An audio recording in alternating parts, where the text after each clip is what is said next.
have a baby.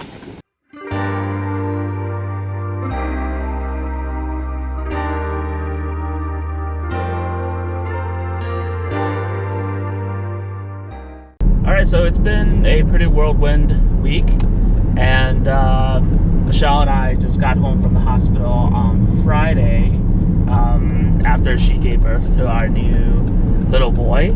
And so we've been kind of just starting to learn all the things that come with having this new responsibility.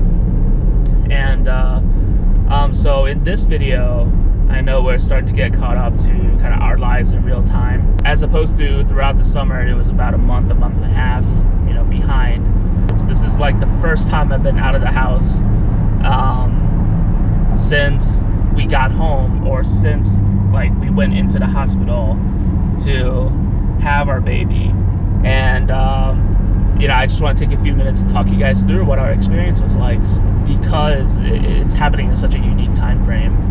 So to start, throughout the pregnancy, we've always asked the hospital, like, what is the policy going to be like?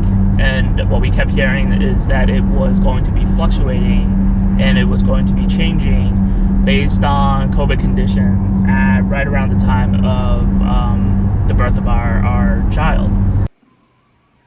So it's the Family Birth Center. It says, visitor guidelines. Visitors are limited to one support person for the hospital stay. Band parents. Thank you. During your stay, remain in your room as much as possible. Wear a mask when care team members are in the room. Order food delivered to your room. Use video calls to connect with family and loved ones. You can do that? Yeah. You guys hear this, and most of the time it's going to be the husband, but for those who were thinking about, or for those who were having a doula, I'm pretty sure there was some discussions around either the doula goes or the husband goes, and how does that, I'm always curious on how people make these types of decisions. But for us, we didn't have a doula, so it was just going to be good old Jeff doing whatever I can to support Michelle when we went in. So the next thing, when we got settled into our hotel, I almost said hotel because it felt like we were staying at a hotel for a little bit. But the next thing that happened, once we got settled into our labor and delivery room, was that they didn't want us roaming the hallways as much as possible. So they wanted us to order room service, hospital room service, for our meals as much as possible. They would allow us to order from outside the hospital, but there will have to be like a little kind of quick exchange outside of the hospital whenever the food comes or what have you. But other than that, they really wanted you to stay in the rooms, and so that's what we did. We got there on a Monday night, and overall we stayed through like Friday morning, so we spent 4 nights in our hospital. So so that was also unique, because we didn't really have any interaction with any other folks outside of our nurses, and other than that, we were just kind of in our rooms and kind of working through the process by ourselves. Do them exercises. Swivel. Yeah. You gotta swivel them hips. No, that hurts too much. Does it really? Yeah. Oh. So we went in on Monday night, and they got her ready, and they hit her with the Cervidil, which is kind of the first drug to start to induce labor. And then they did that, and that kind of lasted for about 12 hours, that whole process.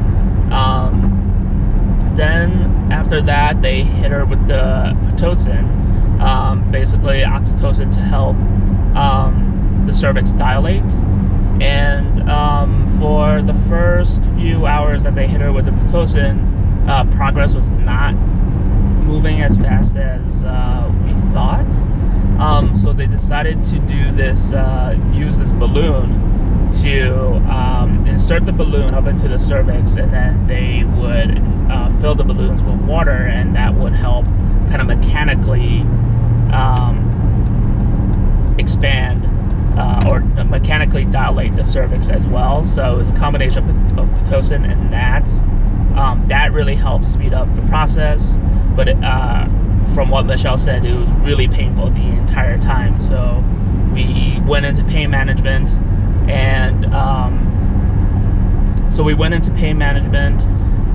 and they started her off with some nitrous, but it made her dizzy, and so she wasn't liking it. And then they hit her with some fentanyl, and that worked really well. So they did that for a couple hours, and the idea behind putting the balloon in the cervix is that once the cervix is big enough, it should just fall out. And so after a couple hours, that actually happened, and that's how we knew we were making progress. It was Tuesday night at that point, and so we decided that it was time to just get the epidural. So Michelle would get the epidural, go to sleep, wake up the next morning, and hopefully a lot of progress would have happened overnight. And this would be progress that she probably didn't have to be awake for. And so we did that. The next morning, that's when she started really feeling the contractions, and they were big enough.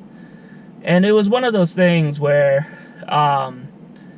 the midwife and nurse that was taking care of Michelle overnight, they were getting ready to head home for the day. And this was probably around 6 o'clock in the morning. And, they were like, well, maybe we should just practice. And they're like, maybe we should just help Michelle practice pushing. And so we started doing that. And by the second or third round of pushing, the midwife said, you know what, actually, I can see the head. And so a couple more rounds of pushing, and then all of a sudden I look over, I'm like, oh my God, and the head is out. And we were all like, we thought we were going to be practicing, and here this baby's head is hanging out. And we were like, okay, maybe we should just, we didn't think it was going to come so quickly. And then, we were starting to make some adjustments, and was like, well, maybe a couple push sessions, and then we'll be in good shape. And as we finished saying that, we see the head starting to wiggle, and it was clear that our boy was just starting to gonna come out and just be like, I got this. And so Michelle maybe gave like one more push, and he was out. So it was that quick. The actual birthing process, not that we timed it, but like in our minds, it was probably about 25 minutes total. So in our minds, it was about 25 minutes total that Michelle, was actively pushing in the birthing process. And so that was just incredible, in my mind. And, obviously the fact that there's this new life that just like decided to come hanging out, and not wait any longer. And we were all extremely proud of him. So, so that was all great. So I think the moment that I became really hyper aware of the fact that I am a father now was shortly after our baby was born. So you go through the process of having skin-to-skin contact with the mom, which Michelle got. They took vitals, they did everything that they're supposed to do. Then they moved the baby over to the heating table to do a bit more stuff, and that's when I decided that I was going to go up and just, take a closer look at at my kid. And as I was going up, the baby was kind of flailing, crying, and I just decided to, to talk to it and see what happens. And it was, lo and behold, after I just said a couple words, maybe a sentence, he started to calm right down, which at the time I thought, I was like, oh my goodness, it's like destiny,